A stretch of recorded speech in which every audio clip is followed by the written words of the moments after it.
get when you have a koala, a mouse, a pig, an elephant, a porcupine, a gorilla, and a sheep all in one room? Some kick-ass music, duh! Sing is a musical animation about one competition and tons of big dreams, with stars like Matthew McConaughey, Seth MacFarlane, Reese Witherspoon, Scarlett Johansson, Tori Kelly, John C. Reilly, and more. We just had to cover this movie full of, covers. Hi, I'm Amber with ChannelFrederator, and we're here to talk about this group of talented animals and the musical and emotional journey they take in this film. So get those vocal cords ready, because we've got 107 facts about Sing. Let's get started. Number 1. Sing is the newest full-length animated movie from Illumination Entertainment, the same company behind the Despicable Me series. They're also responsible for The Secret Life of Pets, which we covered in a 107, so check it out. Number 2. The Minions from Despicable Me even make a cameo appearance during the opening credits of the movie, singing a song of their own. Number 3. This movie is definitely not set in the land of the Minions, though. It takes place in a world where animals live like humans. It's the 4th movie of its kind this year, after Kung Fu Panda 3, the Angry Birds movie, and Zootopia. Number 4. This is the second animated film from Illumination to come out this year, following the summertime release of The Secret Life of Pets. Number 5. Taking some tips from their last project, the bunny masks the gorilla thieves wear in Sing loosely resemble Snowball from The Secret Life of Pets. Number 6. Although Illumination is based in the US, their actual animation studio is based in Paris, France, and called Illumination McGuff. Oui, it's true. Number 7. Sing first premiered as a special presentation at the Toronto International Film Festival on September 11, 2016. Number 8. One of the things people got most excited about when they heard the movie was coming out was that it features over 100 songs that pretty much everyone has heard on the radio. Rah, rah, ah, ah. Number 9. This style of film is known as the jukebox musical, since it plays all the hits on request. Other jukebox musicals include Spice World, Glee, and Happy Feet. Number 10. The film was a passion project for Illumination's head, Chris Meledandri, who wanted to make a movie that reflected what it meant to be a producer. Number 11. Meledandri found common ground with the film's director, Garth Jennings, over a cup of tea in 2011. They were both very enthusiastic about bringing their musical comedy vision to life. Number 12. Jennings and Meledandri set out to capture how it felt to be a creative person in the entertainment world, always having to create something out of nothing. They did this with the story for Sing, which follows a theater owner who puts on a singing competition to bring business back after years of slow sales. Number 13. The characters in Sing are all animals with human qualities. Jennings said that one of the first things he did when meeting with Meledandri was put together character breakdowns to figure out which animals would be best suited for each of the characters' personalities. Number 14. If the character designs look a little familiar, it's no coincidence, as Eric Guillon returns as character designer. He's been responsible for all of Illumination's previous movies. Number 15. The main character is a koala named Buster Moon, who is a theater owner. Buster is voiced by Matthew McConaughey. Number 16. Sing is just the second animated movie that McConaughey has ever provided a voice for. The first was Kubo and the Two Strings, which was also released in 2016. Number 17. The name Buster Moon was chosen after a famous silent film star, Buster Keaton, because Jennings wanted a name that sounded like it came from the golden age of film. Number 18. The theater is also called the Moon Theater, fitting since Buster wanted to be the first marsupial on the moon. Number 19. Buster himself doesn't sing in the movie, save for a few mumbled bars of Carly Rae Jepsen's Call Me Maybe. Number 20. McConaughey described Buster as a hustling, cunning, lovable, optimistic salesman trying to keep the theater open. Well, there you have it. Number 21. Like a true struggling producer, Buster lives in the desk in his office. Hey, you gotta do what you gotta do. Number 22. After his theater falls on hard times, Buster decides to run a citywide singing competition with a cash prize for the winner. However, a clerical error made by his clumsy lizard secretary finds Buster offering a prize that far exceeds what he has in the bank. Whoops. Number 23. The clumsy lizard secretary, by the way, is voiced by none other than director Garth Jennings. Number 24. Many animals tempted by the cash prize show up to the audition, each with a unique song. Some of the acts include a trio of lady rabbits who rap Nicki Minaj's Anaconda, an alligator in a bucket hat who shows us his version of the Humpty Dance, a gaggle of crawfish who sing Beyonce's Crazy in Love, a hard-working beaver who sings Dolly Parton's 9 to 5, and frogs and leotards who wail Van Halen's Jump. Number 25. A quintet of girl fox cubs sing some kind kind of a K-pop song? Or maybe a Harajuku number? Can we get a translator in here? Either way, it's adorable and hilarious, especially when they pop up again and again after the audition. Number 26. Other songs featured in the audition include Seal's Kiss from a Rose, unfortunately not sung by an actual seal, and Safety Dance by Men Without Hats. Number 27. 5 finalists emerged from the initial audition. First up is Mike, a tough guy mouse who croons like Frank Sinatra. That's right, the mouse sounds like a member of the Rat Pack. Number 28. Mike is voiced by animation veteran Seth MacFarlane. Hey, a mouse isn't too far off from a teddy bear. Number 29. MacFarlane, while known for Family Guy and American Dad, is also a trained singer. When he moved to Los Angeles, he trained with Lee and Sally Sweetland, the same vocal coaches used by Barbra Streisand. Number 30. This is the second animal voiced by MacFarlane on the big screen, and the first non-R-rated one after the foul-mouthed teddy bear Ted. Number 31. In fact, MacFarlane has never provided a voice to a movie he didn't also produce himself under his company Fuzzy Door until now. There has to be a first time for everything, right? Number 32. Ted really helped spark MacFarlane's singing career, since he was nominated for an Oscar for Best Original Song in his ditty Everybody Needs a Best Friend. Number 33. After Ted was a summertime hit, MacFarlane released his debut album, Music is Better Than Words. Number 34. That album, which followed the big band style that you can see Mike using in the movie, was actually recorded using Frank Sinatra's microphone. It all comes full circle, folks. Number 35. MacFarlane's vocal coaches, Lee and Sally, also trained Frank Sinatra back in the day, so he had them help him perfect his sound. He even does a cover of Sinatra's My Way in the film. Number 36. Next, we have Ash, a punk rock porcupine who wins over Buster by rockin' hard. Aw, sweet. Number 37. Ash is voiced by Scarlett Johansson. I can hear you already. What? ScarJo sings? Yes, she does. Check this out. Number 38. ScarJo is actually quite an accomplished singer. She has 2 albums out. One solo album covering some of her favorites, and an album of duets with singer-songwriter Pete Yorn. Number 39. This is Scarlett Johansson's second time providing a voice to an animal character in 2016. In The Jungle Book, she was the voice of the devious python Kaa. Number 40. Ash is initially turned into a pop princess by Buster, who encourages her to sing his favorite Carly Rae Jepsen song, Call Me Maybe, in a sparkly dress that's the polar opposite of her normal punk rock attire. Number 41. Ash catches her boyfriend and bandmate singing rock music with another lady porcupine, specifically Jack White's Love Interruption. What a fitting song title. Number 42. Ash kicks out her boyfriend, voiced by SNL's Beck Bennett, and decides to write her own song about her heartbreak, since it's more true to life than Carly's happy pop.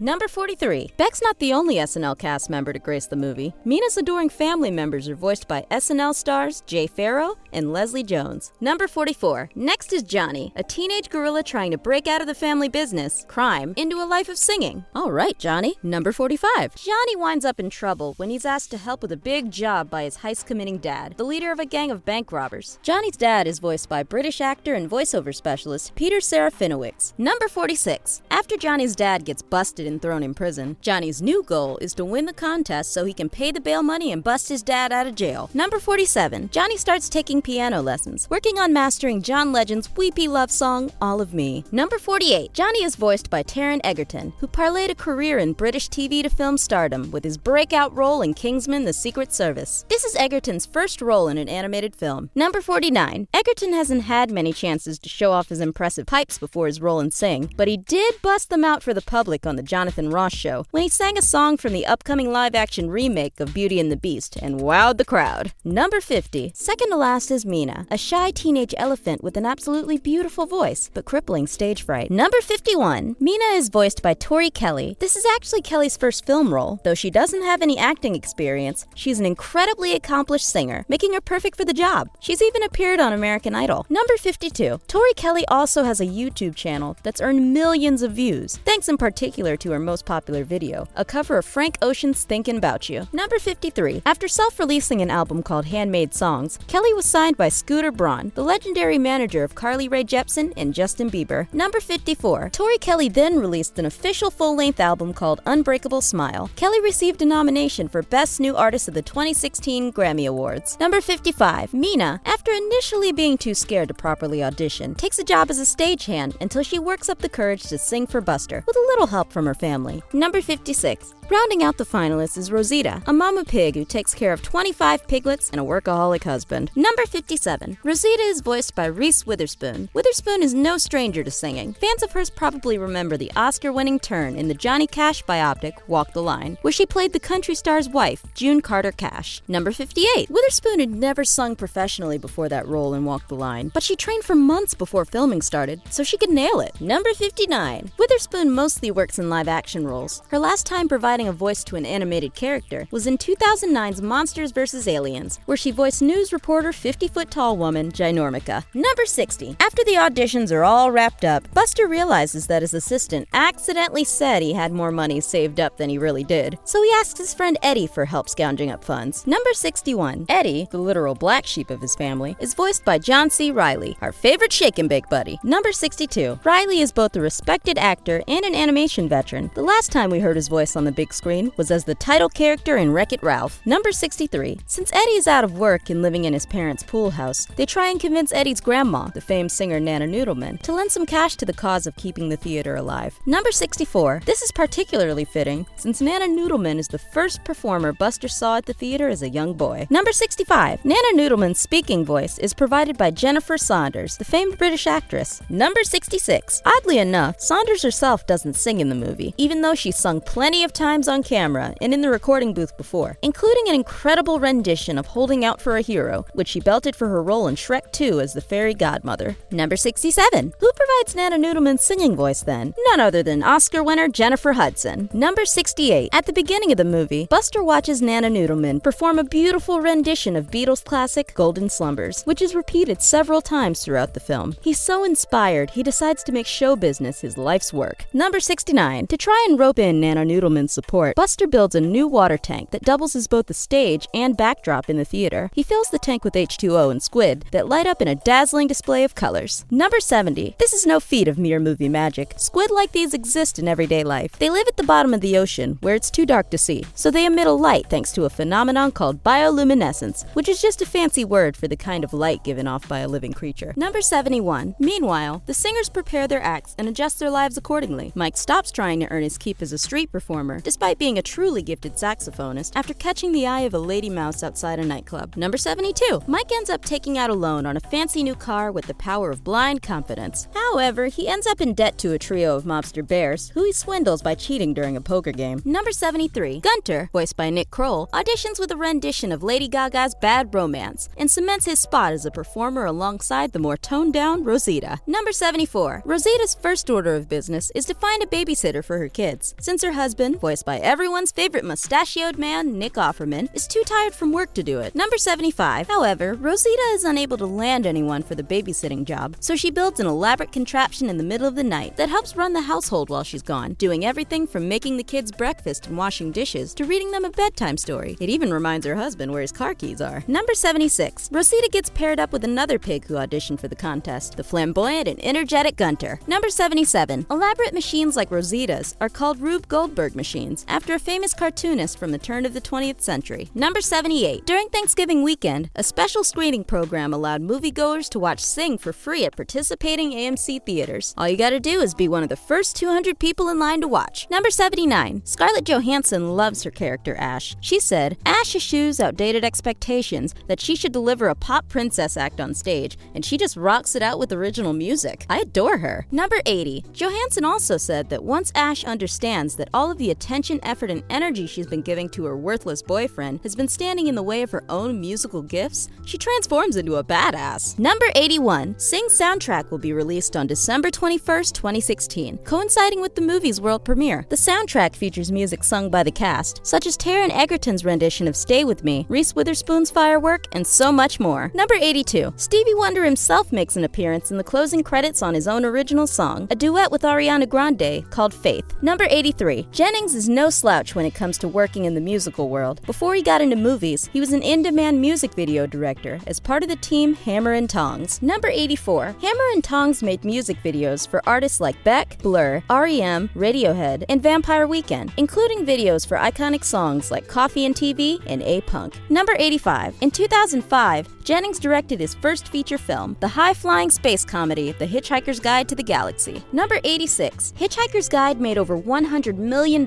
worldwide at the box office, giving Jennings a hit and some cash to make an indie film. Number 87. That indie film was 2007's Son of Rambo, a comedy about two English boys who made a Rambo-inspired shoot-'em-up in the summertime. Number 88. Son of Rambo was critically acclaimed and won several awards, including Best Comedy at the UK's Empire Awards and one of the National Board of Review's top indie films. Number 89. Jennings was also nominated for Most Promising Newcomer Award at the BFTAs, which are basically the British Oscars. Number 90. Matthew McConaughey said, "This film is good for all of us because it's not only a fun movie, but it has lessons to learn, like how to overcome your fears." Number 91. McConaughey also raved about the music in this film, saying the music is absolutely sensational. The music is really sensational. It's sensational, guys! Go see it! Number 92. McConaughey believes that, in the same way Buster out-hustles people, that's how people in real life can achieve their dreams. He believes it's about endurance and work ethic, saying that you can outwork people, and that he himself has been in places where he was less talented than someone, but outworked them. McConaughey said, "Buster works his butt off, so start hustling, people." Number 93. Nick Kroll said, "The story is not really about the competition, but more about everyone's own journey of getting to be comfortable on stage or fulfilling some dream they've had to be a performer." Number 94. Kroll believes that this movie is unique from others in that it deals with emotions on a much deeper level. He said there's stories that resonate with all different types of people. Number 95. Although many of the characters do have deep emotional journeys, Kroll said Gunther does not. He said Gunther isn't really troubled with emotional issues and is just positive and filled with piggy power. Can I have some piggy power? Number 96. Gunther has no problem with confidence. He loves to dance and perform and loves his body. That makes him the perfect character to help Rosita come out of her shell. Number 97. Kroll believes that Gunther doesn't even care about winning the competition. He just loves to be on stage and be able to perform, and that's the win for him. Aw, Gunther. Number 98. Tori Kelly said she connected to Mina a lot because she saw herself in her, and how Mina figures out her fear of being on stage by realizing the music is bigger than her. Kelly said, "I still feel that all the time." Number 99. Kelly believes it's important for people to know that you can do what you love to do and be happy in it. Whatever your passion is, that's something you should definitely go after. Kelly believes that Mina ends up giving that advice back to Mr. Moon. She said sometimes we all have to be reminded. Number 100. One of Kelly's favorite parts of the film is when Mr. Moon first hears Mina sing Hallelujah, and she gets a boost of confidence. Kelly said sometimes all it takes is that one person really to believe in you. Number 101. Kelly believes one of the beautiful parts of the movie is all the failure in it, because you get to see the characters deal with it as a group and be each other's support system. They encourage and lift each other up, and Kelly loves that message of you don't have to do it alone. Number 102. Apparently, Mina's grandpa is not happy that she's not a successful singer yet. In the trailer, you can see him griping about, "If I had a voice like Mina's, I'd be a superstar by now." Okay, geez, Gramps. Number 103. Universal did some special promotions to get the word out about the film. First up was Sing Saturday, a special advanced nationwide screening co-sponsored by AMC the day after Black Friday. Number 104. There was also the Real Talent from Real Life contest, which aimed to find the talented folks from across the country who could show off their rhythm and soul by performing along with the film's signature song, Faith. Number 105. 3 winners were chosen and flown out to Los Angeles to take a special workshop at the YouTube space on how to create a successful YouTube channel, and their work was also featured on YouTube's front page for a day. Number 106. Universal also created special character photos to promote the film. They had the actors shown next to the character they voiced for a fun half-live, half-animated photo shoot. And finally, number 107. Sing was released in theaters December 21st, 2016, just in time for a holiday jam sesh. Once again, I'm Amber, and thanks for watching 107 Facts About Sing. What character is your favorite? What song would you sing in the competition? Comment below and let us know. We have new videos dropping every week, so let us know which animated film or TV show you want us to cover next. And if you like getting more from your cartoons, subscribe to Channel Frederator, because remember, Frederator loves you.